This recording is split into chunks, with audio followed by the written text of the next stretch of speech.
कहना बहुत आसान है कि हम पूरे जीवन पर्यंत रखेंगे इस शेयर को, लेकिन जब उसके दाम गिरते देखते हैं तो आपको अलग तरह के साइकोलॉजिकल इफेक्ट होता है। लेकिन मेरा हमेशा से मानना रहा है कि टेक्निकल एनालिसिस जो है वो आपको एक ट्रेंड दर्शाता है। वो ट्रेंड किसी भी कालखंड, किसी भी टाइम फ्रेम के लिए हो सकता है, और अगर आप चार्ट देखकर लंबे समय का निवेश कर रहे हैं तो उसमें बहुत सफलता मिलती है। कुणाल, आप एक सक्सेसफुल ट्रेडर रहे हैं या successful investor?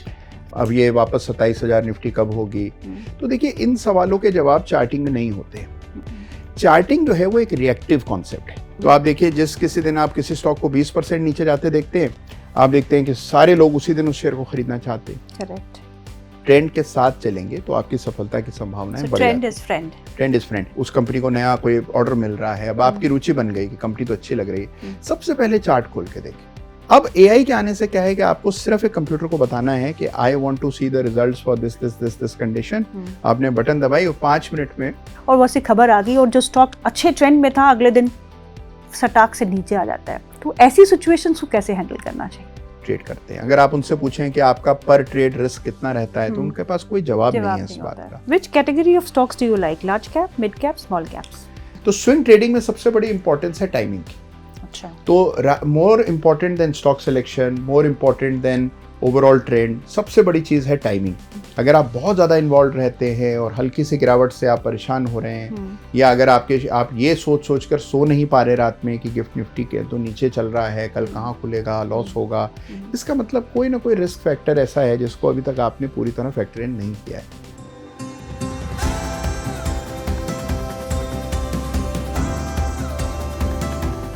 Welcome back to another episode of शेयरों की बात एक्सपर्ट्स के साथ। और आज हमारे साथ बहुत ही खास मेहमान है। आई एम श्योर कि आप जब उनसे मिलेंगे आप उन्हें पहचानेंगे ज़रूर। वो टीवी चैनल पे भी दिखते हैं, उनका अपना यूट्यूब चैनल भी है। वो हमें सिखाते हैं टेक्निकल्स के बारे में, और टेक्निकल्स हम सब जानते हैं कि सब जानना चाहते हैं कि बाज़ार की दिशा क्या रह सकती है, स्टॉक्स की दिशा क्या रह सकती है, कैसे पढ़ने चाहिए टेक्निकल चार्ट्स। उनसे ये भी जानने की कोशिश करेंगे कि उन्होंने इस प्रोफेशन को कैसे चूज़ किया, क्या कोर्सेज हो सकते हैं जिससे आप टेक्निकल एक्सपर्ट्स आने वाले समय में बन सकते हैं। वो एक बहुत ही फेमस रिसर्च एनालिस्ट है। 22 साल से ज़्यादा की एक्सपीरियंस वो स्टॉक मार्केट्स में रखते हैं। तो आज के हमारे खास मेहमान हमारे साथ जुड़ चुके हैं Mr Kunal Saraogi. He is a research analyst and he SEBI certified research analyst.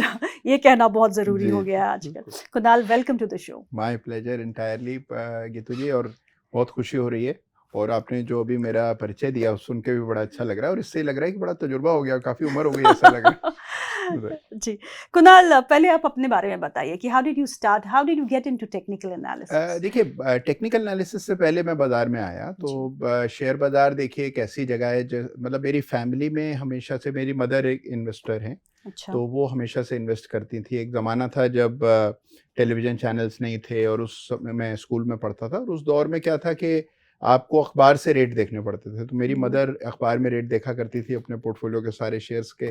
तो वहाँ से एक देख के आदत हुई और देखने में इंटरेस्ट आया मुझे कि भाई बड़ा इंटरेस्टिंग है, ऐसा पैसा भी बनता है। और फिर शेयर सर्टिफिकेट ट्रांसफ़र के लिए वो पोस्ट से भेजा जाता था, कई बार पोस्ट में खो जाता था। तो वो एक दौर था। वो मतलब आज के समय तो आपको लगता है पता नहीं किस सदी की बात हो रही है, लेकिन ये कुछ ही साल पहले की बात है। तो वहाँ से मेरी रुचि शेयर बाज़ार में आई। उसके बाद जैसे सब स्टूडेंट्स पढ़ते हैं, मैंने भी बहुत कुछ पढ़ा, अपनी तरफ से कोशिश करी। लेकिन वो ज़माना था जब डेटा और इन्फॉर्मेशन इतनी आसानी से उपलब्ध नहीं थी। दिस इज़ जब इंटरनेट भी नया-नया था, तो वो समय था। तो धीरे-धीरे करके अलग-अलग चीज़ें मैंने सीखी, सारे एक्सपेरिमेंट्स किए। तो मेरे बारे में मैं ये बड़े गर्व से कहता हूँ कि I made every possible experiment that there can be. Okay. I have tried everything under the sun. I started out as a fundamental analyst. तो मैंने कोशिश की फंडामेंटल्स पढ़ने की, सीखने की, वॉरेन बफेट स्टाइल इन्वेस्टिंग करने की। तो जो हर व्यक्ति जो नया शुरू करता है वो करता है। लेकिन फिर क्या है, धीरे धीरे आपको अपनी राह मिलती है। आपको पता लगता है कि जो सामने दिखाई दे रहा है और जो असल में होता है उसके बीच में बहुत बड़ा गैप होता है। और उसमें टाइमिंग का बहुत बड़ा इशू है, साइकोलॉजी का बहुत बड़ा इशू है। कहना बहुत आसान है कि हम पूरे जीवन पर्यंत रखेंगे इस शेयर को, लेकिन जब उसके दाम गिरते देखते हैं तो आपको अलग तरह के साइकोलॉजिकल इफेक्ट होता है। तो वो सारी चीज़ों से आप गुजरते हैं। मेरा हमेशा से मानना है कि अगर आपको अपने करियर की शुरुआत में एक अच्छा ब्रेक मिल जाए या शुरू में आप पैसा कमा लें, तो then that gets you interested, और उसके बाद जो रहा है वो थोड़ी सी आसान हो जाती है। तो लकीली शुरुआत में मुझे सक्सेस मिली विद चार्टिंग, टेक्निकल एनालिसिस। उस समय तक जितनी किताबें मैंने पढ़ी थी, मुझे याद है कि मैं किताब पढ़ता था मार्टिन प्रिंग की, जिसमें कहा गया था कि भाई टेक्निकल एनालिसिस जो है this is for short term, and essentially एक आइडिया ये है, और आज भी ये धारणा है लोगों की कि टेक्निकल एनालिसिस ट्रेडिंग के लिए ज़्यादा उपयुक्त है या ट्रेडिंग में ज़्यादा उपयोगी है, ऑप्शन ट्रेडिंग में ज़्यादा काम आता है। लेकिन मेरा हमेशा से मानना रहा है कि टेक्निकल एनालिसिस जो है वो आपको एक ट्रेंड दर्शाता है, वो ट्रेंड किसी भी कालखंड, किसी भी टाइम फ्रेम के लिए हो सकता है। तो मैंने लॉन्गर टर्म चार्ट्स जो है वो देखना शुरू किया, और वही मेरा फोकस रहा है हमेशा। उसमें मुझे अच्छी सक्सेस मिली, और मुझे लगता है कि वो एक बहुत बड़ा एरिया है जिस पर लोगों ने ध्यान कम दिया है। और ये धारणा कि टेक्निकल एनालिसिस शॉर्ट टर्म है और फंडामेंटल लॉन्ग टर्म है, अगर आप इससे बाहर निकल करके सोचें तो लॉन्ग टर्म एनालिसिस और लॉन्ग टर्म इन्वेस्टिंग में भी चार्टिंग की बहुत बड़ी भूमिका है। और अगर आप चार्ट देखकर लंबे समय का निवेश कर रहे हैं तो उसमें भी बहुत सफलता मिलती है। तो वहां से एक जर्नी शुरू हुई, और फिर उसके बाद अपना निवेश करता रहा, फिर उसके बाद अलग अलग चैनल से जुड़ गया, तो थोड़ा एक पब्लिक प्रोफाइल क्रिएट हो गया। तो ये देखिए, वैसे क्या है, इन्वेस्टिंग एंड ट्रेडिंग अदरवाइज बहुत सॉलिटरी एक्टिविटी है। आप अपने लिए निवेश कर रहे हैं तो आप, कोई आपको जानता नहीं है, आप भी किसी को जानते नहीं, और उसमें वो बिजनेस और प्रोफेशन की फीलिंग नहीं आती। लेकिन जब आप एक पब्लिक प्रोफाइल हो जाता है तो फिर आपको लोग जानने लगते हैं, आपको भी एक वैलिडेशन मिलता है। तो वही कारण है कि ये सब चल रहा है, लेकिन मेरा फोकस अभी भी अपनी इन्वेस्टिंग पर है, वही मेरा फोकस रहता है। जी कुणाल, आप एक सक्सेसफुल ट्रेडर रहे हैं या सक्सेसफुल इन्वेस्टर? देखिए, मुझे लगता है कि दोनों में बहुत ज़्यादा फ़र्क नहीं है। हालांकि मैं इस तरह नहीं सोचता हूँ, मतलब मैं वो कंपार्टमेंटलाइजेशन में विश्वास नहीं रखता कि आप अपने आप को इन्वेस्टर बताएं या ट्रेडर बताएं। हालांकि जो इन्वेस्टर हैं वो अपने आप को ट्रेडर बताने में काफ़ी ऑफेंड हो जाते हैं सुन करके अगर आप उनको ट्रेडर कह दें। लेकिन मैं ऐसा नहीं मानता। मुझे लगता है ट्रेडिंग भी एक बहुत इंटरेस्टिंग काम है, और ट्रेडिंग में भी बहुत दिमाग का इस्तेमाल होता है, इसमें बहुत कम लोग सफल होते हैं। तो this is not an easy thing to do and to be good at. और उसी तरह इन्वेस्टिंग भी एक ऐसी चीज़ है जिसके अपने रूल्स हैं। हाँ, इन्वेस्टिंग में आप ये कह सकते हैं कि बुल मार्केट अगर चल रहा हो तो सक्सेस रेट ज़्यादा होती है, और हम लॉन्ग टर्म बुल मार्केट देख रहे हैं इंडियन इक्विटीज़ में भी, ग्लोबल इक्विटीज़ में भी। तो इस वजह से आप देखिए इन्वेस्टर्स ने बहुत पैसा कमाया है।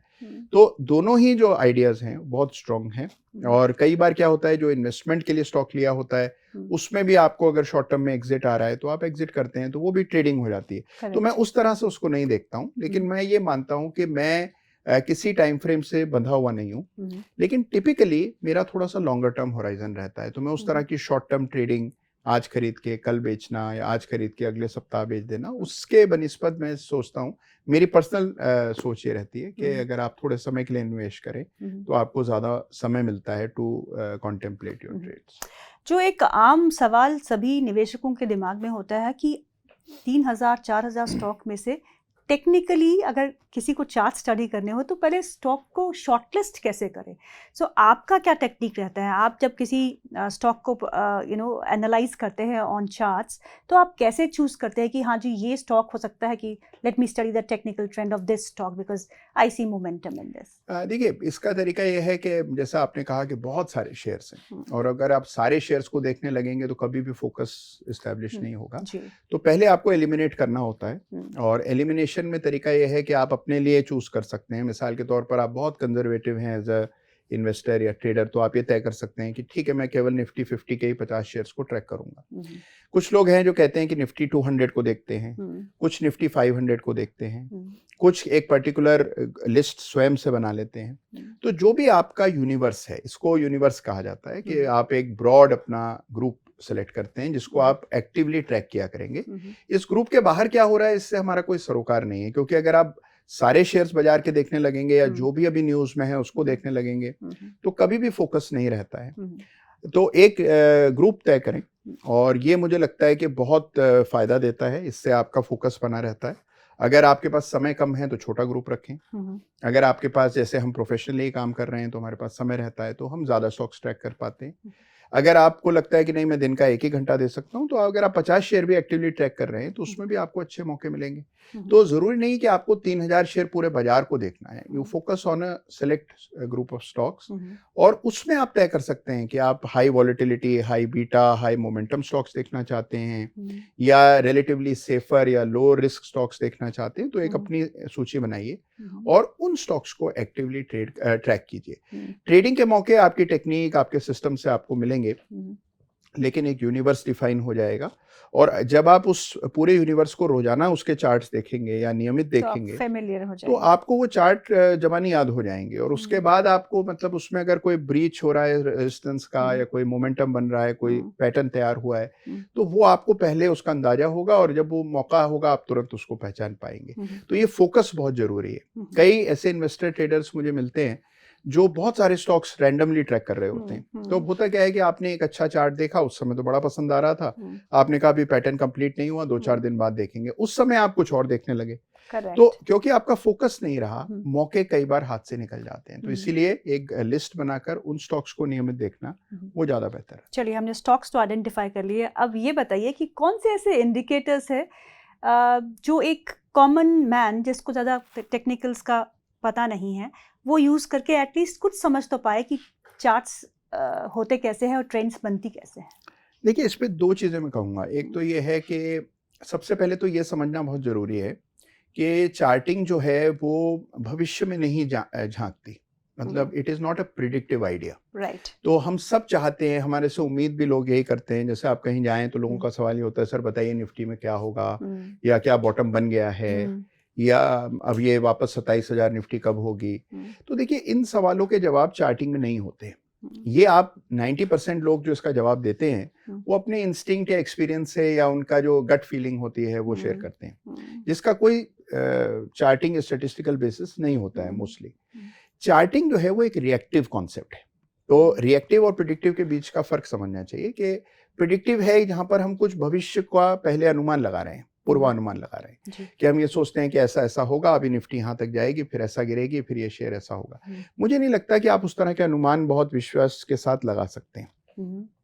आप रिएक्ट कर सकते हैं। रिएक्शन मतलब क्या है कि अगर मान लीजिए हमें पता है कि निफ्टी बढ़ रहा है तो हम उसको एक सेफ डिस्टेंस से ट्रैक कर सकते हैं। हम ये कहते हैं कि ठीक है, हम निफ्टी के पीछे पीछे चलते रहेंगे, जब तक उसमें ये फैक्टर हमारा पूरा होता रहेगा हम उसके साथ उसको होल्ड करे रहेंगे। जैसे मिसाल के तौर पर एक मूविंग एवरेज की रेखा मान लीजिए हम प्राइस के साथ डाल देते हैं और अब हम कहते हैं कि जब तक इस मूविंग एवरेज के नीचे प्राइस नहीं जाएगा तब तक उसे होल्ड करेंगे। अब आपको ये नहीं पता है कि ये क्रॉसओवर कब होगा, मूविंग एवरेज के नीचे प्राइस कब जाएगा, और इसका अनुमान लगा पाना मुमकिन भी नहीं है आपके लिए। लेकिन आपको ये पता है कि अगर प्राइस बढ़ रहा है तो मूविंग एवरेज के साथ मुझे स्टॉप लॉस रखना है। तो ये रिएक्शन है। तो मुझे लगता है कि बजाय प्रिडिक्शन के रिएक्शन पर फोकस करें तो ज्यादा सफलता मिलती है। लेकिन फोकस सभी का शुरू में प्रिडिक्शन की तरफ ज्यादा होता है कि हम प्रिडिक्ट कर पाएं। तो प्रिडिक्शन से बचें, रिएक्शन पर फोकस करें, पहली चीज। दूसरी चीज मुझे ऐसा लगता है कि देखिए, बेसिक कॉन्सेप्ट टेक्निकल्स का क्या है। बेसिक कॉन्सेप्ट ये है कि एक इनर्शिया होता है प्राइसेस में। तो जो न्यूटन का सिद्धांत है कि इनर्शिया ऑफ मोशन होता है कि body in motion continues to be in motion until a force is applied, बिल्कुल वही सिद्धांत आपको शेयर की कीमतों में दिखता है कि अगर शेयर की कीमतें बढ़ रही हैं तो वो तब तक बढ़ती रहेंगी जब तक कि आपके चार्ट पर कोई संकेत ना आए कि अब ये नहीं बढ़ेंगी। तो हमारा इंस्टिंक्ट किसी बढ़ते हुए शेयर को देखकर ये होना चाहिए कि क्योंकि ये बढ़ रहा है, इसके बढ़ते रहने की संभावनाएं ज्यादा है। और अगर वो शेयर गिर रहा है तो हमारी इंस्टिंक्ट ये होनी चाहिए कि क्योंकि ये गिर रहा है, इसके गिरते रहने की संभावनाएं ज्यादा है। जबकि जो एक कॉमन सेंस है वो ठीक इसके विपरीत होता है। बिल्कुल। तो आम आदमी ये सोचता है कि भाई ये तो बहुत गिर चुका है, इसी को लेना चाहिए, या ये बहुत बढ़ चुका है, अब इसको बेचना चाहिए। लेकिन हमारा एक्सपीरियंस क्या कहता है कि जो बढ़ रहा है उसमें रिटेल इन्वेस्टर, कमजोर हाथ वो पहले निकल जाते हैं और वो पूरी तरह से मजबूत हाथों के पास होता है और तभी उसकी कीमतें उस तरह भाग रही होती हैं। तो उस शेयर को होल्ड करने में फायदा होता है। और जहां पर आप देखिए जो गिर रहा होता है उसमें सबका इंटरेस्ट होता है। तो आप देखिए, जिस किसी दिन आप किसी स्टॉक को 20% नीचे जाते देखते हैं, आप देखते हैं कि सारे लोग उसी दिन उस शेयर को खरीदना चाहते हैं। करेक्ट। तो चार्टिंग का उद्देश्य क्या है? चार्टिंग का उद्देश्य है कि अगर जो आपने सवाल किया कि अगर मान लीजिए चार्टिंग के बारे में बहुत कुछ न भी जानते हो या एक बेसिक फिलॉसफी लेकर के चलना चाहते हो, तो एक बेसिक फिलॉसफी है कि हम केवल इस चीज का ख्याल रखें कि फिलहाल ट्रेंड क्या चल रहा है। अगर हम उस ट्रेंड का सम्मान करते हैं तो you will be better off, is my has been my experience. अब देखिए, इसका Okay. कोई प्रमाण नहीं है, हम्म। मेरा अनुभव ये कहता है कि अगर आप ट्रेंड के साथ चलेंगे तो आपकी सफलता की संभावनाएं So बढ़ trend जाती is friend. Trend is friend, but it is not easy. मतलब ये कहना समझना आसान है, इंटेलेक्चुअली आप समझ भी पाएंगे, लेकिन जब ये करने बैठते हैं तब बड़ी मुश्किलें पेश आती हैं। क्योंकि मान लीजिए आपने कोई शेयर खरीदा, वो पहले तो इतना बड़ा हुआ है, तब हम कह रहे हैं कि उसको खरीदिए, उसके बाद वो और बढ़ गया, तो एक अजीब सा डर रहता है मन में कि इतने बड़े हुए शेयर को अब कैसे हैंडल करें। तो इसमें एक बात समझने लायक ये है कि देखिए, अगर शेयर गिर रहा है तो भी आपका रिस्क आपके स्टॉप लॉस जितना है जी। और शेयर बढ़ा हुआ है तो भी आपका रिस्क तो आपके स्टॉप लॉस जितना है। तो शेयर बढ़ रहा है या घट रहा है, इससे हमारे रिस्क पर कोई फर्क नहीं पड़ता है, क्योंकि हमने तो अपना रिस्क अपने स्टॉप लॉस तक सीमित किया हुआ है। जी। तो अगर आप स्टॉप लॉसेस को केयरफुली फॉलो कर रहे हैं तो आपको शेयर के बढ़ते होने से या घटते होने से कोई फर्क नहीं पड़ना चाहिए। तो अगर ये छोटी छोटी सी एडजस्टमेंट्स हैं मेंटल, जो कि डिफिकल्ट हैं अचीव करना, और इसमें कई बार लोगों को बहुत वक्त लग जाता है, लेकिन अगर आप इस तरह से अपनी मेंटल थॉट प्रोसेस को थोड़ा ट्यून करें तो चार्टिंग को बेहतर समझ पाएंगे। तो ये बताइए कि 20+ years of experience in stock market, कभी कोई ऐसी गलती की है जो आपको लगता है कि नहीं करनी चाहिए थी, या कुछ आपसे स्लिप हो गया कि ये करना चाहिए था मैंने नहीं किया? ये तो रोज होता है कि मतलब शायद ही कोई एक ऐसा दिन या वीक जाता हो जब हम मौके छोड़ देते हैं, या चार्ट ठीक से नहीं देख पाते हैं, या देख करके भी उसको अनदेखा कर देते हैं। कई बार हमारे अपने बायसेस इतने ज्यादा हावी हो जाते हैं, आपको चार्ट पर दिख रहा होता है कि इसमें ब्रेकडाउन आ गया है, लेकिन अब आपने किसी की बात सुनी होती है, वो तो बड़े दावे के साथ कह रहे थे कि बड़ी अच्छी कंपनी है, इसको ऑर्डर मिलने वाले हैं, इसका भविष्य उज्ज्वल है। तो अब सुनने के बाद क्या है कि कहीं ना कहीं वो बातें आपको इफेक्ट करती हैं। तो अगर कई बार ऐसा होता है कि आपको एग्जिट दिख रहा होता है, वीकनेस का पता लगता है, लेकिन आप किसी की बातों में आ जाते हैं। हालांकि उसकी कोई माफी नहीं है शेयर बाजार में। अगर आप ये कहें कि मैं तो ठीक समझ रहा था लेकिन गलती किसी और की थी, तो आमतौर पर देखिए सारे एनालिस्ट और ट्रेडर लोग हम क्या करते हैं कि हम हमेशा चाहते हैं कि किसी और पर दोष मढ़ दें अपनी नुकसान का। उससे एक सेटिस्फेक्शन मिलता है, खुशी मिलती है कि चलो भाई हमारी गलती नहीं थी, तो बाजार की वजह से, टीवी पर आ रहे एनालिस्ट की वजह से, या मौसम की वजह से नुकसान हो गया, लेकिन नुकसान तो आप ही का हो रहा है, तो लास्ट में पैसा तो आप ही को देना पड़ेगा। तो इसीलिए इसमें सबसे बड़ी बात यह है, यू शुड टेक ओनरशिप। तो नुकसान है तो आपकी वजह से है, प्रॉफिट है तो आपके ही विवेक, आपकी ही सोच, आपकी ही क्षमताओं की वजह से प्रॉफिट हुआ है, किसी और को क्रेडिट देने की जरूरत नहीं। तो ये आपका रिस्क है, आप इसके लिए जिम्मेवार हैं। इसीलिए देखिए, किसी भी की भी बात मानते समय चार्टिंग अगर आपको पता है, और मान लीजिए आप कहीं से कोई आपको राय मिली है, आप उसको वेरीफाई करना चाहते हैं, तो चार्ट्स के जरिए आप 1 मिनट में देख सकते हैं। रोजाना मुझे कई सारे लोग शेयर सुझाते रहते हैं कि ये बड़ा अच्छा लग रहा है, इसमें ये हो रहा है, लेकिन हमेशा कहीं से भी कोई भी जानकारी, कोई भी इंटरेस्टिंग स्टॉक के बारे में पता लगे, मान लीजिए कोई आर्टिकल आपने अखबार में पढ़ा, उस कंपनी को नया कोई ऑर्डर मिल रहा है, अब आपकी रुचि बन गई कि कंपनी तो अच्छी लग रही है, सबसे पहले चार्ट खोल के देखें। अगर आपको वो जानकारी है तो वो सबको जानकारी है, क्योंकि वो कॉमन पब्लिक नॉलेज है, तो वो पूरी तरह से प्राइस में रिफ्लेक्ट हो जाता है। इसको कहते हैं एफिशिएंट मार्केट थीसिस, कि भाई जो भी चीज है, जो भी नई जानकारी है, वो बाजार की कीमतों में तुरंत आपको रिफ्लेक्ट होते हुए नजर आती है। तो आप उसके बाद चेक कर सकते हैं कि क्या चार्ट भी उसकी ओर इशारा कर रहा है। अगर चार्ट कमजोर है, खबरें बहुत अच्छी आ रही हैं, तो थोड़ा वेट कर लीजिए, थोड़ा चार्ट को सुधरने दीजिए, मोमेंटम को लौटने दीजिए। मोमेंटम बहुत बड़ी शक्ति है। कई बार देखिए, बहुत अच्छे अच्छे शेयर्स हैं, बहुत अच्छी कंपनियां हैं जो बाद में 10, 15, 20 गुना भी बढ़ी हैं, वो कितने ही समय तक बिना मोमेंटम के बिल्कुल नुकसान का कारण बनी लोगों के लिए, महीनों सालों की अंडर परफॉर्मेंस देखने को मिली। कंपनियां तो वही थी, अच्छी कंपनियां थी, और आप ऐसे दर्जनों कंपनियों के हम नाम ले सकते हैं जो सालों तक नहीं चली। एक तो रिलायंस है, मुझे याद है 10 साल नहीं चला। रिलायंस नहीं चला, आईटीसी आप देखिए कितने सालों तक नहीं चला। स्टेट बैंक मुझे याद है 2010 से पहले स्टेट बैंक हिलता ही नहीं था, एक सीमित दायरे में ट्रेड करता था। एचयूएल है, एचयूएल सालों तक नहीं चला, फिर 2010 में ब्रेकआउट हुआ। तो कई सारे ऐसे स्टॉक्स हैं जो सालों तक नहीं चलते हैं। तो इसके लिए क्या है कि मोमेंटम बहुत इंपॉर्टेंट है। तो अगर आप मोमेंटम को फॉलो कर रहे हैं, आपको पता है कि ब्रेकआउट कहाँ आ रहा है, कब उसमें प्राइस एक्शन है, कब लोग उसको खरीद रहे हैं, उन चीजों का काफी इंपॉर्टेंस है और उसको देख करके चलना चाहिए। कुणाल, आपने कहा कि कभी आप जब चार्ट्स एनालाइज करते हो और यहाँ से खबरें वहाँ से खबरें सुनते हैं, विस्पर्स, बज ऑन द स्ट्रीट बहुत फेमस रहा था, तो क्या टेक्निकल एनालिस्ट को ये सब सुनना चाहिए या फिर अपने चार्ट्स पे ही फोकस करके आगे बढ़ना चाहिए? आइडियल एनवायरनमेंट में तो नहीं सुनना चाहिए। और एक कथा है कि एक बड़े फेमस निकोलस डरवास हैं, जिन्होंने डार्वास बॉक्स थ्योरी दी है, जो बहुत फेमस है। और वो एक ज़माने में वो एक डांसर थे पेशे से, और ये बहुत पुरानी बात है, मतलब आज से 6-7 दशक पुरानी बात है। तो वो यूएस में एक डांसर थे और उनको इंटरेस्ट था, शेयर बाज़ार में निवेश किया करते थे। तार से उस ज़माने में 1960s में और 50s में उनके पास रेट्स आते थे। तो वो अलग-अलग शहरों में परफॉर्मेंस के लिए जाया करते थे, और जब वहाँ जाते थे तो उनको बिल्कुल कट ऑफ हो जाते थे बाकी दुनिया से।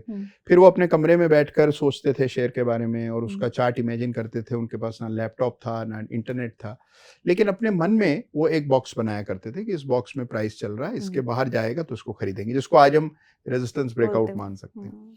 और उसके बाद जो है उन्होंने निवेश किया और एक ज़माने में बहुत पैसा बनाया। तो कहने का मतलब ये है कि जब आप कट ऑफ होते हैं और ये इन्फॉर्मेशन ओवरलोड नहीं होती तो उसके फ़ायदे होते हैं। लेकिन होता क्या है कि हम सब लोग इससे बच पाएँ, ऐसा आज के युग में मुमकिन नहीं है। सोशल मीडिया चारों तरफ है, और आपके मित्र, दोस्त सब लोग आपको कुछ ना कुछ सलाह-मशवरा देते रहते हैं। लेकिन इसका कोई फ़र्क नहीं पड़ता है। एक बार आपको ये पता लग जाता है कि नहीं, मैं जो निवेश करूँगा वो तो अपने सिस्टम से ही करूँगा। तो ठीक है, आपको राय मिलती है, आपको नए-नए इनपुट्स मिलते हैं, इन्फॉर्मेशन मिलती है। जैसे मान लीजिए आपने कोई, जैसा मैं कह रहा था, आर्टिकल पढ़ा या आपने कोई न्यूज़ पीस देखा, आपको किसी शेयर के बारे में पता लगा, उसमें कोई हर्ज नहीं है। किसी नए शेयर के बारे में पता लगा जिसको अभी तक आप ट्रैक नहीं कर रहे थे मिसाल के तौर पर, या उसकी किसी नए डेवलपमेंट के बारे में पता लगा। अब आप उसका चार्ट देखिए, और अगर आपको लगता है नहीं, डेवलपमेंट भी अच्छा है, कंपनी भी अच्छी है, साथ में मेरा चार्ट भी सपोर्टिव है, तो ज़रूर लीजिए। लेकिन जो भी आप करें उसको एक बार चार्ट से वेरीफाई कर लें, क्योंकि अगर मान लीजिए आप किसी शेयर में निवेश करते हैं तो वो न्यूज़ वाले या कोई भी व्यक्ति आपको बताने नहीं आएगा कि अब निकलना है। करेक्ट। वो उसके लिए निर्णय आपको स्वयं करना होगा। तो जब तक आपने चार्ट नहीं देखा होगा, आपको एग्जिट भी नहीं पता लगेगा। बिल्कुल सही।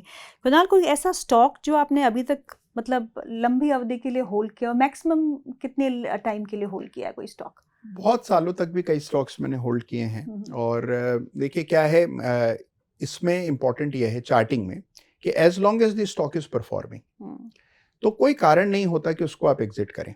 आपने मान लीजिए कोई भी शेयर खरीदा, अगर वो परफॉर्म कर रहा है तो उसको होल्ड कीजिए। अगर वो परफॉर्म नहीं कर रहा है तो केवल सेंटिमेंटल कारणों से कि भाई ये हमारे पोर्टफोलियो में हमेशा से रहा है, या कई बार मैं कहता हूँ कि भाई आउट ऑफ लेजीनेस, कि आप सोचते हो यार चलो देखेंगे कभी समय मिलेगा, आप तो ठीक हैं, तो उस तरह से नहीं करना चाहिए। आप जो भी निवेश करें उसको एक पीरियोडिक रिव्यू जरूर कीजिए। वो आपके ऊपर निर्भर करता है। अगर आप बहुत लंबी अवधि के निवेशक हैं, आप 3 महीने में एक बार रिव्यू कीजिए।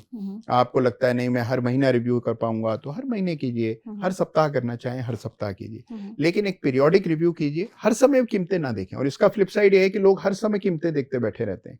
आपने लंबे समय के लिए निवेश किया लेकिन रोज रिलायंस का भाव देखते हैं, वो तो गलती हमारे फोन्स की है ना, सब कुछ तो हमारे फोन पे है। तो उसको देखने से मतलब जो है ना, देखिए ये बिल्कुल इस तरह है कि आपने कोई प्लॉट खरीदा हुआ है, अब आप रोज प्रॉपर्टी डीलर को फोन करके पूछ रहे हैं कि भाई रेट क्या चल रहा है, रोज नया रेट पता लग रहा है, और रोज आपके मन में उसको लेकर के एंग्जाइटी हो रही है, तो उस एंग्जाइटी का कोई फायदा नहीं। जब आपको निर्णय लेना होगा, पीरियोडिक बेसिस पर चार्ट को इवेल्युएट कीजिए, तो मुझे लगता है कि आपका डिसीजन जो है वो टाइम फ्रेम उपयुक्त होगा। कुणाल, टेक्नोलॉजी बहुत फास्ट चेंज हो रही है, ठीक है। अभी तो मुझे याद है कि जब मैंने पहला चार्ट एनालाइज किया था, इट वाज इन अर्ली 2000, तो मैं उसका प्रिंट आउट लेके उस पर स्केल से लाइनें खींच के था।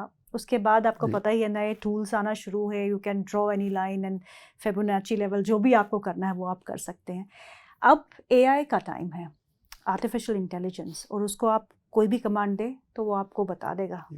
सो कैसे चेंज हो रहा है ये technical analysis with artificial intelligence coming in? नहीं, मुझे लगता है देखिए टेक्नोलॉजी के कारण क्या है कि टेक्नोलॉजी ऐसा नहीं कि केवल मेरे पास है। टेक्नोलॉजी की सबसे बड़ी बात यह है कि टेक्नोलॉजी बहुत एक डेमोक्रेटिक चीज़ है जो सबके पास पहुंच जाती है जी। तो जैसे ही वो सबके पास पहुंच जाती है, उसका जो रिलेटिव एडवांटेज है वो समाप्त हो जाता है। जब तक टेक्नोलॉजी केवल आपके पास है और दूसरों के पास नहीं है, तब तक आप उसका बहुत फायदा उठा सकते हैं। लेकिन जैसे ही वो टेक्नोलॉजी सबके पास आ जाती है तो एक लेवल प्लेइंग फील्ड अचीव हो जाता है। जैसे चार्टिंग जो है, जब तक चार्ट्स बहुत कम लोगों को पता थे या उसका एक्सेस कम था, तो अलग तरह का चार्टिंग सफलता, आपको छोटे छोटे सिंपल मॉडल्स भी बहुत सक्सेसफुल होते थे। लेकिन आज के युग में क्या है, क्योंकि वो बहुत कॉमनली अवेलेबल है, बहुत सारे लोग सेम चीज कर रहे हैं, तो मुझे लगता है कि आर्टिफिशियल इंटेलिजेंस के आने से आपका जो ब्रेड्थ है एनालिसिस का, आप बहुत सारे स्टॉक्स को ट्रैक कर पाएंगे। करेक्ट। जैसे मैं आपको एक एग्जांपल देता हूं कि अगर मान लीजिए आज मैं 650-700 स्टॉक्स एक्टिवली ट्रैक करता हूं, अगर कंप्यूटर्स नहीं होते, अगर सॉफ्टवेयर नहीं होता, तो इतने स्टॉक्स एक साथ ट्रैक कर पाना मुमकिन नहीं था। लेकिन आर्टिफिशियल इंटेलिजेंस के ज़रिए क्या होगा कि हम अलग-अलग तरह के ऐसे स्क्रीनर्स बना सकते हैं। अलग-अलग तरह के बहुत कॉम्प्लेक्स कंडीशंस डाल सकते हैं, जिससे फ़िल्टर होके कुछ स्टॉक्स हमारे पास आएँगे। तो हम एक ब्रॉड यूनिवर्स को भी ट्रैक कर सकते हैं। तो आज जो हम 600-700 स्टॉक्स ट्रैक करते हैं, आप उसको बढ़ाकर 1500-2000 स्टॉक्स ट्रैक कर पाएँगे। आप ग्लोबल इक्विटीज़ कर पाएँगे, अलग-अलग कोरिलेशंस देख पाएँगे, जो आपको मैनुअली देख पाना बहुत मुश्किल काम है। यानी कि आप अगर मान लीजिए एक छोटा-सा कोई सिग्नल देखना चाहते हैं, आप ये देखना चाहते हैं कि फलाँ शेयर में सीज़नैलिटी कितनी है, कौन से मंथ में एक्सपायरी के करीब स्टॉक का परफॉर्मेंस कैसा रहता है, जब ओपन इंटरेस्ट इससे ज़्यादा होता है तो क्या इम्पैक्ट आता है, या एटीआर अगर बढ़ा हुआ हो तो स्टॉक की कीमतों पर। तो ये इस तरह के कोरिलेशन जो हैं, वो ट्रैक करना एक आम आदमी के लिए बहुत मुश्किल है, क्योंकि इन सब चीज़ों के लिए कोडिंग की ज़रूरत थी। अब एआई के आने से क्या है कि आपको सिर्फ एक कंप्यूटर को बताना है कि I want to see the results for this condition. आपने बटन दबाई और 5 मिनट में आपके सामने सूची तैयार हो जाती है। तो आपका एनालिसिस निश्चित रूप से ज़्यादा धारदार होगा इससे, ऐसा मैं मानता हूँ। तो this is a good thing, but at the same time this will not necessarily result in profits. Correct. तो प्रॉफिट कमाना और इसमें बहुत फर्क है, क्योंकि उसमें फिर से वही साइकोलॉजी का रोल आता है, और साइकोलॉजी जो है वो शाश्वत है, तो वो टेक्नोलॉजी से प्रभावित नहीं होती है। तो जैसे जैसे समय, मतलब जो बेसिक इंस्टिंक्ट है about trading, about investing, about profits, about risk, वो टेक्नोलॉजी चेंज नहीं करती है। तो जैसे मान लीजिए आपको प्रॉफिट आ रहा है और आपको पता है आपने शेयर खरीदा, किसी भी वजह से खरीदा, प्रॉफिट आ रहा है, आपके मन में उसी समय इच्छा होगी कि प्रॉफिट को बुक कर लेते हैं। राइट। तो वो जो साइकोलॉजिकल बायसेस हैं, वो ज्यों के त्यों रहते हैं। तो टेक्नोलॉजी आने से मुनाफे बहुत बड़े-बड़े होंगे ऐसा जरूरी नहीं है, लेकिन आपका एनालिसिस ज़्यादा व्यापक हो जाएगा, ज़्यादा फोकस्ड हो जाएगा, इसमें मुझे लगता है। एंड व्हाट अबाउट एल्गोरिदम्स पे जो लेवल सेट करते हैं? देखिए, एल्गोस बहुत बड़ा एक मैकेनिज्म है, और स्पेशली जो प्रोफेशनली काम कर रहे हैं उनके लिए एक बहुत बड़ी चीज़ है, क्योंकि इसमें क्या है, ह्यूमन बायसेस काफ़ी हद तक आप निकल सिस्टम जाते से हैं। हटा सकते हैं। और जिसकी चर्चा अभी हम कर रहे थे कि अगर आप मैनुअली ट्रेड कर रहे हैं, तो आप चाहे कितने भी फोकस्ड हों और कितने भी आप सेल्फ कंट्रोल आप में हो, फिर भी जो है आप बायसेस से पीड़ित हो ही जाते हैं, तो वो चीज़ से आप बच जाते हैं। प्लस आपको सिस्टम के सामने नहीं बैठना पड़ता है। तो मान लीजिए एक सिंपल सी स्ट्रैटेजी हम बनाते हैं कि अगर निफ्टी लेट से एक पर्टिकुलर लेवल के ऊपर जाए तो बाय हो जाए, और इस लेवल के नीचे आए तो एग्जिट हो जाए, फिर इस लेवल के ऊपर गया फिर से बाय, और इस लेवल के नीचे जाने पर एग्जिट। मान लीजिए ये सिंपल सा सिस्टम है। अब इस सिस्टम को एग्जीक्यूट करने के लिए आपको दिन भर सिस्टम के सामने बैठना होगा, क्योंकि भाई जब वो एग्जिट बाय का सिग्नल आएगा तो कोई ना कोई इंसान उसको देख रहा होगा, वो बाय का बटन दबाएगा, फिर वो सिस्टम। लेकिन एल्गोस के जरिए क्या है, you can do your job and you can simply put that as a program, और ऑटोमेटिकली कंप्यूटर आपके पीछे से ट्रेड करता रहता है। फिर आपने देखा 3 महीने के डेटा के बाद कि नहीं, ये सिस्टम में ये खामी है, मुझे ये प्लग करना है, आपने उसको सुधार कर दिया, उसको और कॉम्प्लिकेट कर दिया, तो धीरे करके इस तरह से एक एल्गो बन जाता है, जो कि ऑटोमेटिक सिस्टम पर काम करता है, जो कि मेरी राय में, क्योंकि इसमें बायसेस नहीं होते हैं और ये लॉजिकल ज्यादा होता है, इसमें सफलता की संभावनाएं ज्यादा होती हैं। लेकिन कोई भी ऐसा होली ग्रेल फॉर्मूला नहीं है। देखिए, हमारी सबकी समस्या क्या है कि बाजार, जो कि एक बहुत कॉम्प्लेक्स चीज है, इसको हम बहुत सिंप्लीफाई करने में लगे रहते हैं। तो हम चाहते हैं कि भाई 5-10 लाइन का एक कोड लिख दें और उस कोड को हम लोग एल्गो में प्लग कर दें, और उसके बाद उससे पैसा छपता चला जाए।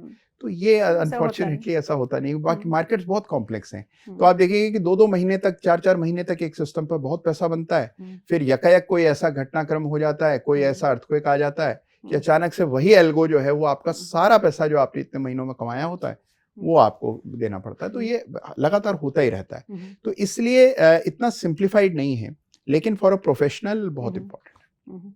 कुणाल, क्राइसिस मैनेजमेंट कैसे करना चाहिए? बहुत सारे लोग होते हैं, वो स्टॉक तो खरीद लेते हैं पर पेशेंस खो जाते हैं।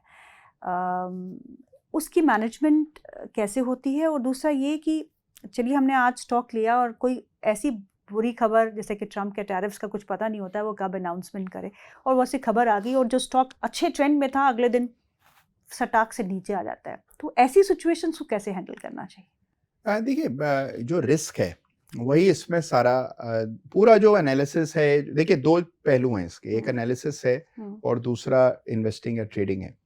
तो basically trading is applied risk management. Correct. तो अगर आप ट्रेडिंग कर रहे हैं तो बाकी सारी चीजें एक तरफ है, सबसे इंपॉर्टेंट चीज है रिस्क। उसी तरह इन्वेस्टिंग में भी मुझे लगता है कि रिस्क की सर्वोपरि है, सबसे इंपॉर्टेंट है।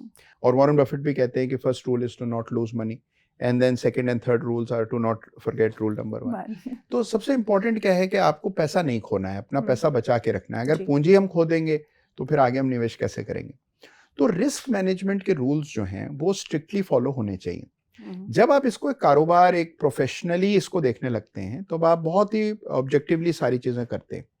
जब तक आप इसको एक गेम समझते हैं या इसको एक इंटेलेक्चुअल परस्यूट समझते हैं, तब तक आप इसको अलग अलग तरह से आजमाते रहते हैं, खुद एक पहेली की तरह इसको सॉल्व करने की कोशिश करते हैं, तो उसमें मुझे लगता है कि रिस्क मैनेजमेंट प्रॉपर नहीं होता है। तो रिस्क, आप कितना रिस्क बर्दाश्त कर सकते हैं, इसका एक आकलन कीजिए। एक बेट साइज डिसाइड कीजिए कि आप कितने शेयर का ट्रेड ले सकते हैं।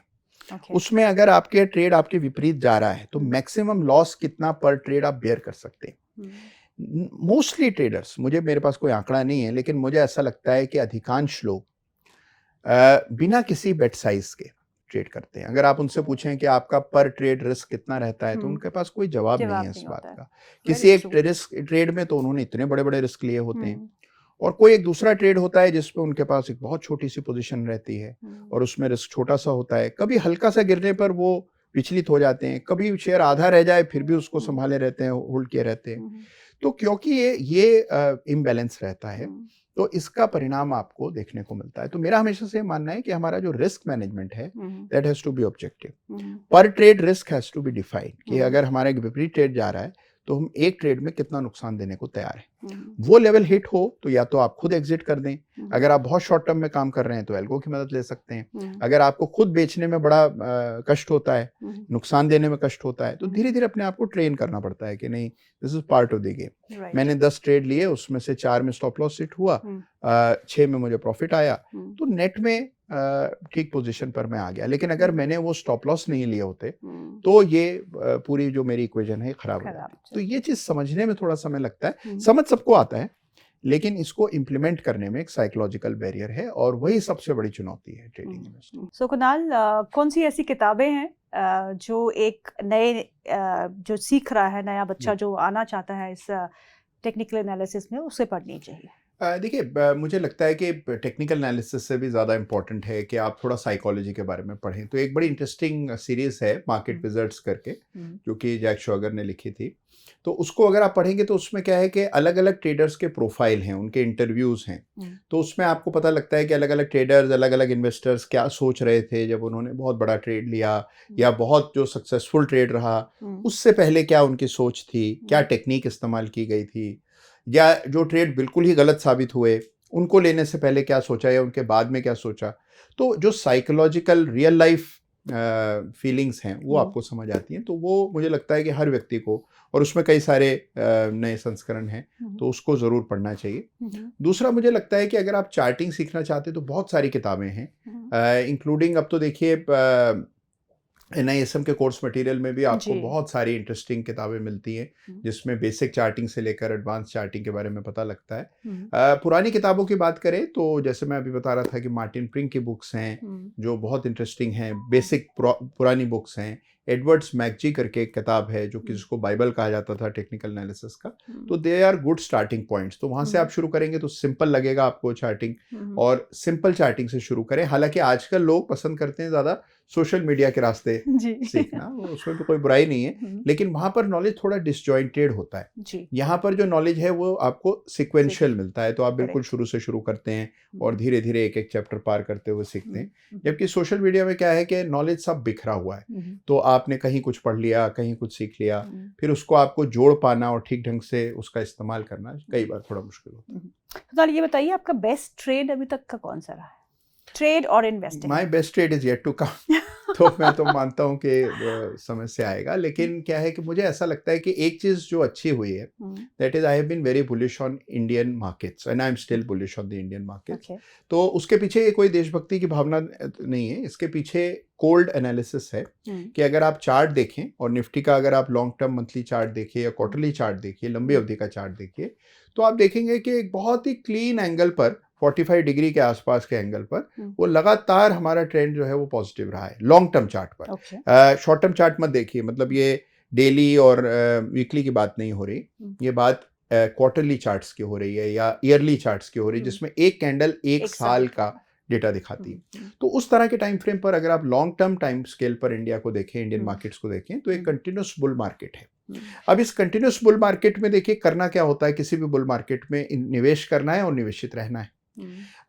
इसमें कई बार उतार चढ़ाव आते हैं, इंट्रा पीरियड वॉलेटिलिटी रहती है, और उसके चलते हम बार बार इसको एग्जिट करते रहते हैं या बार बार थोड़े से असहज हो जाते हैं या पशुपेश में आ जाते हैं कि हमें रखना चाहिए नहीं रखना चाहिए। पर अगर आप ब्रॉड ट्रेंड को रिस्पेक्ट करते हैं तो मुझे लगता है कि that is something that one should be very, मतलब क्लियर ट्रेंड है। और उसके बाद भी अगर हम पैसा नहीं बना पाएंगे, जहां हमारा बाजार इस तरह के क्लियर अप ट्रेंड में है और फिर भी पैसा नहीं बने, तब बड़ी समस्या है। इसका मतलब गलती हम में है, बाजार में कोई गलती नहीं है। आप देखिए कितनी दुनिया के ऐसे विकसित बाजार हैं जहां पर इस तरह का ट्रेंड आपको नहीं मिलेगा। अभी इंडोनेशियन मार्केट में हमने बड़ा फॉल देखा। एक मिनट जाकर इंडोनेशिया के चार्ट्स को देखिए या आप जापान के चार्ट्स को देखिए, जिसमें अब तो खैर थोड़ा अप ट्रेंड हुआ है, लेकिन पहले कितने सालों तक कंटिन्यूस डाउन ट्रेंड देखने को मिला और बहुत वेल्थ डिस्ट्रक्शन हुआ। तो हमारे मार्केट में उस पीरियड में कंटिन्यूसली आप एक अप ट्रेंड देख रहे हैं। तो चार्टिंग का सबसे बड़ा फायदा क्या है कि आपको एक ब्रॉड ट्रेंड का पता लगता है। तो कई बार ये जो लॉन्ग टर्म बातें हैं ये थोड़ी सी हमें कम समझ आती हैं, कम इसमें हम दिलचस्पी लेते हैं क्योंकि हम सब शॉर्ट टर्म में चीज़ों को देखना चाहते हैं। बट ये ब्रॉड ट्रेंड्स जो हैं इनसे डायरेक्शन मिलता है। तो मुझे लगता है कि अगर आप इस ब्रॉड ट्रेंड पर बेट कर रहे हैं तो इसमें करेक्शंस पर अगर आप लेते हैं, किसी डिक्लाइन पर लेते हैं, तो लॉन्ग टर्म मुझे लगता है कि अभी भी पैसा बनेगा, क्योंकि once a trend starts off I think it will continue. आजकल एक नया चीज़ जो सब जानना चाहते हैं वो स्विंग ट्रेडिंग। ये हमारे टाइम पे भी था कि स्विंग ट्रेड्स को, लेकिन अब तो सभी कि आप ऐसा एक ट्रेड बता दीजिए स्विंग ट्रेड की जल्दी जल्दी पैसा बने, ऐसा कुछ होता है क्या? स्विंग ट्रेड मतलब देखिए अगर कम अवधि के लिए आप इन्वेस्ट कर रहे हैं, बेसिकली देखिए स्विंग की परिभाषा में देता हूँ जो मुझे समझ आती है, वो ये है कि देखिए एक चीज़ है ट्रेंड, और trend is like a continuous higher bottom या lower peaks formation on the chart.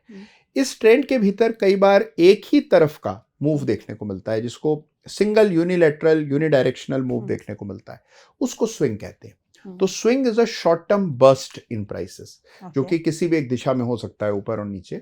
तो अगर आप उन स्विंग्स को ट्रेड करना चाहते हैं, आप कहते हैं मुझे ट्रेंड से कोई मतलब नहीं है, मुझे इस ट्रेंड का ये जो छोटे छोटे हिस्से हैं जहां पर एक तरफा प्राइस भाग रहा है, मैं केवल इस हिस्से को कैप्चर करना चाहता हूं, तो उसको स्विंग ट्रेडिंग कहा जाता है। तो स्विंग ट्रेडिंग में सबसे बड़ी इंपॉर्टेंस है टाइमिंग की।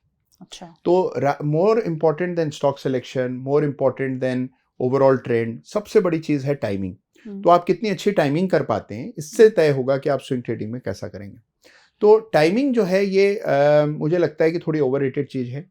टाइमिंग से ज्यादा इंपॉर्टेंट होता है स्टॉक सिलेक्शन। स्विंग ट्रेडिंग में टाइमिंग को प्रधानता देनी चाहिए। तो अगर आपके पास कोई ऐसा टाइमिंग टेक्निक है, आप बहुत लीडिंग इंडिकेटर्स यूज कर पाते हैं, कैंडलस्टिक्स का सही इस्तेमाल कर पाते हैं, तो आप स्विंग ट्रेडिंग में बेहतर परफॉर्मेंस कर पाएंगे। लेकिन स्विंग ट्रेडिंग का मतलब ये नहीं है कि स्विंग ट्रेडिंग में आपने अभी शेयर खरीदा, आप अगले पल निकल रहे हैं तो सफलता की संभावनाएं कोई बढ़ रही हैं। जितने ज्यादा आप ट्रेड करेंगे उतनी ज्यादा ब्रोकरेज, एसटीटी, फ्रिक्शनल कॉस्ट्स आपको देनी पड़ेंगी। तो आप ये सोच करके चलिए कि स्विंग ट्रेडिंग का जो फ्लिप साइड है वो है कि जितना स्विंग ट्रेड करेंगे उतना ज्यादा आपको ब्रोकरेज इत्यादि देना पड़ता है। तो इस चीज को भी ध्यान रखना है। ब्रोकरेज से भी बड़ी कॉस्ट है जिसको हम स्लिपेज कहते हैं। तो स्लिपेज क्या है कि मान लीजिए आपने दाम देखा 100 रुपए का चार्ट पर, आपने सोचा 100 रुपए पर खरीदेंगे, जब तक आप खरीद पाए तब तक दाम बढ़कर 101 हो गया, तो जो 1 रुपया एडिशनल देना पड़ा उसको स्लिपेज कहते हैं। अच्छा। और उसी तरह जब बेचने गए तो 100 रुपए की चीज 99 में बिकी, तो 1 रुपया कम मिला। तो ये जब जोड़ लेते हैं इसको, 1% जो इस तरह से निकल जाता है, तो ये स्लिपेज कहलाता है। तो इन सारी चीजों को जब आप ले लेते हैं तो आप देखते हैं कि देखिए मकसद तो पैसा ही कमाना है जी। चाहे आप इन्वेस्टिंग से पैसा कमाएं लंबे समय रखकर या स्विंग ट्रेडिंग से पैसा कमाएं, स्विंग ट्रेडिंग में कांस्टेंट वैलिडेशन मिलता है। तो देखिए बेसिकली अगर आप एक शॉर्ट देख रहे हैं तो उसमें एक डोपामीन आपका जंप मिलता है आपको कि आपने शॉर्ट देखा और वो 1 मिनट में आपको एक इंटरेस्ट आया। बिल्कुल उसी तरह स्विंग ट्रेड है। स्विंग ट्रेड आपने लिया, अब आपको लगता है इस स्विंग ट्रेड में लॉस हुआ, चलो अगले में प्रॉफिट होगा, फिर अगले में, तो आप उसमें लगातार क्या उसको बात करते रहते हैं। है। लेकिन जो चीज़ याद रखनी है वो ये है कि हम डोपामाइन के लिए ट्रेड नहीं कर रहे हैं, हम्म, हम पैसा कमाने के लिए ट्रेड कर रहे हैं। हम्म, और पैसा कमाने के लिए ट्रेड कर रहे हैं तो ये निरंतर देखते रहिए कि आपने 3 महीना स्विंग ट्रेड किया, क्या नतीजा निकला। हम्म, अगर प्रॉफिट नहीं आ रहा है that means you are on the wrong hmm, idea, hmm, और वो आप ठीक से नहीं कर पा रहे, और जो चीज़ ठीक से नहीं हो रही छोड़ दीजिए। बहुत और तरीके हैं जिनके जरिए आपको रिटर्न। बुल मार्केट या बेयर मार्केट, टेक्निकल्स कहाँ अच्छे से काम करते हैं? दोनों तरफ काम करते हैं, लेकिन हाँ, बेयर मार्केट में पैसा कम बनता है, इसमें कोई दो राय नहीं है, क्योंकि most of us are long only investors, और शॉर्ट करने के लिए सिवाय कुछ इंस्ट्रूमेंट्स के आप बहुत बड़े पैमाने पर शॉर्ट पोजीशंस बना नहीं पाते। तो इसीलिए अगर बाजार गिर रहा होता है तो ऑब्वियसली आपको पैसा नहीं बनता है, तो एक नेगेटिविटी रहती है। और बुल मार्केट में क्या है कि सबको पैसा बन रहा होता है, तो एक general feeling of prosperity and happiness और एक यूफोरिया देखने को मिलता है, जो बेयर मार्केट में नहीं होता है। लेकिन चार्ट अपना काम बराबर करते हैं।